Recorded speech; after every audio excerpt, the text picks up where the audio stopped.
Leave no car lovers behind. That is the message from the first major car manufacturer in the world to acknowledge that motoring enthusiasts, petrolheads, car lovers, etc., people like you and me, are an important part of automotive heritage and the car's future. And of all the manufacturers that you might have expected this from, car makers that perhaps have a higher profile of making pedigree sports cars, in fact, this message comes from Toyota in Japan. Toyota President Akio Toyoda is my new hero. Probably one of the few people at the top of a major car company that is a proper car guy. Not only is he a self-confessed car lover, but also regularly goes racing at some of the highest levels of motorsports. But more than that, he gave a speech at the Tokyo Auto Show just a few days back, which was not just interesting to me as a journalist, but moved me as a car enthusiast. Now this is how he started. Have a watch of this. And this is our message. There is a carbon neutral path that we can take as car lovers. We don't want to leave any car lovers behind. He then walked over to two of Toyota's greatest sports car icons, a pair of AE86 models. Now the AE86 generation of rear-wheel drive hatchbacks and coupes from Toyota still commands an adoring cult following around the world, particularly known for its role in the initial D cartoon series, which really sort of inspired the global drift scene in a sense. Acknowledging this, Akio then revealed that the Trueno, one of the AE86, had been converted to run on hydrogen, but retained its 4AG engine. Now Toyota Gazoo Racing used knowledge they had gained through running a hydrogen-powered race car, Corolla in fact, in Japan's Super Taikyu series to create this car, which was the A86 H2 concept, hence the H2 on the side of the car. Now this is a vehicle that provides all the noises and sensations of driving a internal combustion engine car, but it runs on hydrogen thanks to high pressure hydrogen fuel tanks. The other car in this lineup, the Levin, note that it has an EV in the name Levin. Interesting that, because this one has been converted to an EV and yet it retains its manual gearbox. And being a proper car guy, it's interesting that he was at pains in his speech to stress that the original 4AG engine had been lovingly removed and preserved with the greatest of care. The AE86 BEV concept maintains as much as possible of the AE86's traditional lightweight and the front and rear weight balance, but it also keeps a manual gearbox in the car, and potentially with an EV drivetrain it's probably going to be even more powerful, more fun, and even more of a drift specialist than the original car. Now, elements of these cars have been taken from a wide range of Toyota electrified sources, including a motor from a hybrid electric Tundra pickup truck and a battery unit that was also used in the Prius plug-in.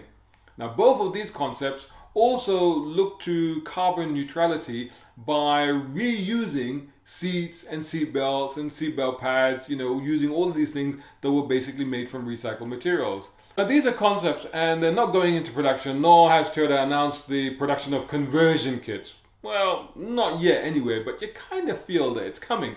Especially when Akio says things like, it's important to leave a choice for cars that are already loved or owned by someone. And he goes on to say, the challenge is to continue to drive our beloved cars even in an age of carbon neutrality. Isn't that fantastic? Now, he explained that many of his friends, probably people like you and me, take really good care of their older cars.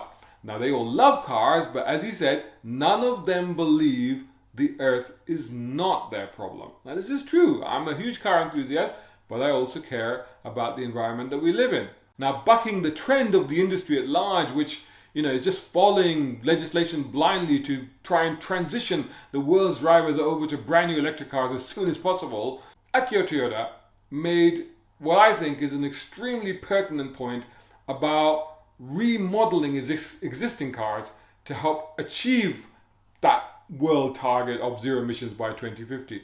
Especially important, I suppose, from his context, because in Japan only 5% of cars are actually new.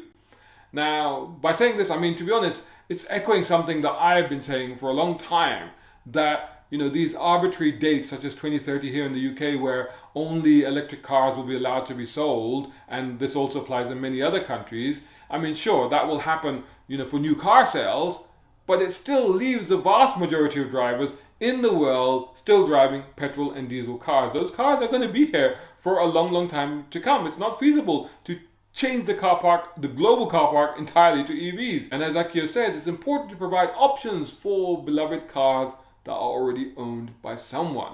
He goes on to say, I hope to dismiss the fears that we won't be able to drive our beloved cars when we go carbon neutral. On the contrary, there is a carbon neutral path that car lovers can take. So there's hope there. And it's not just about converting everything to electric as we've seen. And also, aside from what he mentioned, again, there are other things to consider such as e-fuels, synthetic fuels, carbon extracted fuels. So there's potential here to have internal combustion engines and carbon neutrality. Now, to prove that Toyota is not giving up on its older cars and the people that own them, they have also announced the Gazoo Racing Heritage Parts project. Now, this is an initiative to reissue discontinued service parts and sell them as new genuine parts to help customers keep their classic Toyota models on the road. In 2023, Toyota Gazoo Racing plans to extend the program, launching 32 items for 8 classic vehicles, including the Land Cruiser 60, 70 and 80 models. Now, there's no question that, like other manufacturers, Toyota of course has an eye on the future. It has to have, it's a car business. However, unlike many of the other manufacturers, it's sort of stuck with the whole hybrid drivetrain. Of course, it had to. It was at the forefront of that petrol-electric drivetrain technology with cars like the Prius. And similarly, it also went much further down the route of hydrogen with things like the Mirai, and it's still sticking with that. Nonetheless, the Japanese giant has confirmed that it plans to invest $70 billion to electrify its vehicles and produce more batteries, with the aim of selling at least 3.5 million EVs in 2030.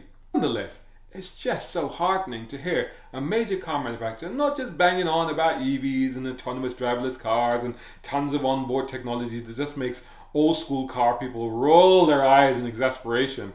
It's great to feel that a giant car company like Toyota might actually be on the same page as enthusiasts like us, that they speak our language, that they see cars as we do, and that they are at least promising to keep our love affair with the car going well into the future.